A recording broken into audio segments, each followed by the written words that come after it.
Hello, good morning mga han, mga kabebe, mga mahal dyan sa buhay. Panibagong araw na naman po.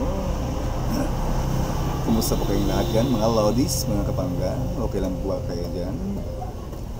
Ito ba yung DJ Maki 101 Team Power Flowers? Alright guys, panibagong araw na naman po, panibagong kabanata na naman po ng asawa kong mayaman. Shoutout po pala dyan kay Lodi Tessel, ang lokal. Hello Lodi Tessel, ang lokal, kumusta ka na po? Sa mga taga Team Power Flowers dyan, hello dyan. Shoutout po dyan kay Lodi Abalos Vlog. Hello Lodi, kumusta ka dyan? Magandang umaga po Lodi Abalos Vlog. Alright guys, ito na po yung kwento ng asawa kong mayaman, kabanata 6. Napatulala ang sekretarya. Bagamat hindi niya maintindihan ang dahilan ng kahilingan ni Yan Ruizu, hindi siya nang ahas na magtanong. Sige, miss. Babawiin ko ang imbitasyon ng pamilya Zhao, sagot ng sekretarya. Mabilis niyang isinagawa ang utos ni Yan Ruizu sa laptop. Sandali lang. Biglang nagbago ang isip ni Yan Ruizu. Utos niya na may palihim na tingin, huwag mong bawiin ang kanilang imbitasyon.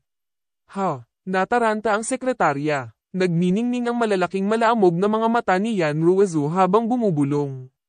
Hindi na ako makapaghintay na makita ang kanilang reaksyon kapag nakita nila si Chin Yu sa handaan. Ang Dragon Paradise ay ang pinaka-high-end na residential area sa Jiangcheng. At ang villa na pinatuloy ni Yan Ruizu kay Chin Yu ay nasa gitna ng lugar na iyon. Ang lahat sa harap ng mga mata ni Chin Yu ay parang surreal habang nakatingin siya sa marangyang interior ng villa. Nagtataka ako kung sino talaga si Miss Ruizu, sabi ni Chin Yu. Alam ni Chin Yu na hindi niya mabubuhay magpakailanman sa pabor ng iba. Pagkatapos lamang magkaroon ng sapat na kapangyarihan, kayamanan, at autoridad, maaari siyang makakuha ng paggalang mula sa mga tao. Hindi nag-aksaya ng oras, umupo si Chin Yu sa isang lotus na posisyon sa sofa at ipinikit ang kanyang mga mata. Sunod-sunod na nagliwanag sa kanyang isipan ang mga gintong flare. Ang mga ilaw na iyon ay naglalaman ng sagradong kaalaman sa medisina at mga pamamaraan ng paglilinang, karunungan na hindi maiisip ng sinuman. Uhaw sa kaalaman. Sinuri ni Chin Yu ang lahat ng impormasyon ng lubusan. Di nagtagal. Napagtanto niya na ang sagradong kaalaman sa medikal ay naglalaman ng impormasyon na higit sa kanyang pinakamaligaw na mga pangarap. Sa tugatog ng husay nito, hindi lang siya nakapagpapagaling ng mga sakit, kundi kaya niyang buhayin ang mga tao. Higit pa rito, nalilito si Chin Yu kung ano ang kaya ng cultivation. Sa unang antas ng chi refining stage lamang, ang isa ay maaaring tumakbo ng ligaw sa mundo nang walang problema. Ang isa ay maaaring ituring na hindi magagapi kapag naabot nila ang stage ng foundation establishment. At ang kanilang habang buhay ay maaaring pahabain sa ilang daang taon. Si Chin Yu ay unti-unting nasasabik habang tinatalakay niya ang impormasyon. Nakasulat ang glee sa buong mukha niya. Sa sandaling simulan ko ang aking paglalakbay sa paglilinang. Ang pamilya Zhao at iba pang mga pamilya ay magiging walang kaugnayan. Naikayam ni Chin Yu ang kanyang mga kamao habang siya ay napuno ng bagong kumpiyansa. Zhao Gang, Suyan. Maghintay ka. Isang kislap ng galit ang sumilay sa mga mata ni Chin Yu. Walang pag-aaksaya ng oras. Nagsimula siyang sumipsip ng espiritual na enerhiya ng kalikasan sa paligid niya alinsunod sa mga pamamaraan na naitala sa kanyang memorya. Sa Chin Yu bilang pivot, ang espiritual na enerhiya sa paligid ng residential area ay dumaloy patungo sa kanya. Ang espiritual na enerhiya ay tumago sa mga butas ng balat ni Chin Yu at sa wakas ay sumanib sa kanyang chi sa kanyang dantian. Ipinagpatuloy ni Chin Yu ang proseso ng walang patid na nakapikit hanggang sa pagsikat ng araw kinabukasan. Matapos imulat ang kanyang mga mata, isang ulap ng malabo na chi ang lumabas sa kanyang bibig. Hindi lamang siya na-energize at na-refresh. Ngunit hindi rin siya nakakaramdam ng isang onsa ng pagkahilo sa kabila ng pagpupuyat sa buong gabi. So ito ang unang antas ng chi refining stage, Huminga ng malalim si Chin Yu. Nakakuyom ang kanyang mga kamao, naramdaman niya ang hindi mauubos na enerhiya sa loob ng kanyang katawan. Isang ngiti ang gumuhit sa kanyang labi nang mapagtanto iyon. Kung ikukumpara sa mahinang tao noon, maaari siyang ituring na isang muling isinilang na tao sa kanyang kasalukuyang yugto. Pagkatapos ay binato ni Chinyu ang malaking bato sa tabi niya. Kasunod ng isang malakas na putok, ang malaking bato ay naging mga labi. Sa pagpapakita ng kapangyarihang ito, napabuntong hininga si Chinyu. Hindi niya inaasahan na ang kanyang kamao ay magbubunga ng napakaraming kapangyarihan sa unang antas pa lamang ng chi refining stage. Hindi niya maiwasang magtaka kung gaano siya maaaring magpatuloy sa paglaki. Ang tanging pag-iisip mismo ay naging dahilan ng pagkapuno ni Chinyu ng lubos na kaligayahan. Nakakahiya na ang antas ng konsentrasyon ng espiritual na enerhiya sa paligid ng lugar na ito ay masyadong diluted. Isang malalim na buntong hininga ang pinakawalan ni Chinyu. Nakuha niya ang bawat patak ng espiritual na enerhiya sa paligid ng lugar na ito sa isang gabi. Imposible para sa kanya na patuloy na mapabuti. Ayon sa mga tala sa kanyang memorya, mayroon pa ring ibang paraan upang umunlad maliban sa pagsipsip ng espiritual na enerhiya ng kalikasan. Iyon ay sa pamamagitan ng paggamit ng mga halamang gamot.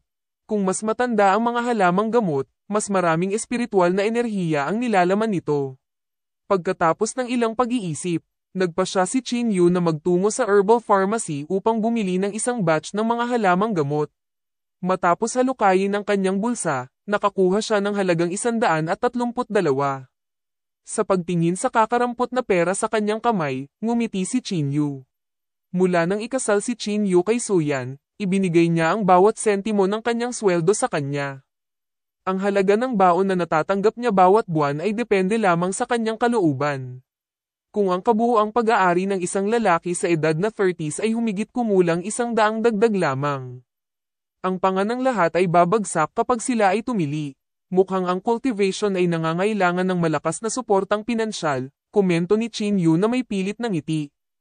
Umalis siya sa bahay na may hawak lamang na $100 na halaga ng pera. Habang naglalakad siya malapit sa main entrance ng residential area, isang Mercedes-Benz ang humarang sa kanyang daraanan. Sa sandaling huminto ang sasakyan, nakita sina Zhao Gang at Suyan na bumaba dito. Chinyu, seryoso ka ba? How dare you stall us all the way here? Sigaw ni Suyan pagkababa niya ng sasakyan. Ano pa ang gusto mo pagkatapos pumirma sa form ng kasunduan sa diborsyo? Sa tingin mo ba ito ay nakakatawa? Dagdag pa ni Suyan na may paghamak. Tinitigan siya ni Chinyu at sinabing, huwag mong purihin ang iyong sarili. I'm flattering myself. Sabi mo, itinuro ni Suyan ang kanyang daliri sa kanyang sarili. Nahihirapan siyang magpigil ng tawa. Dumating ka sa harapan ko sa umaga. At nang ahas kang sabihin na niloloko ko ang sarili ko. Ngumisi si Suyan. Si Zhao Gang, na nasa gilid, ay lumapit kay Chinyu at tinapat ang kanyang balikat. Hoy, lalaki, akin si Suyan.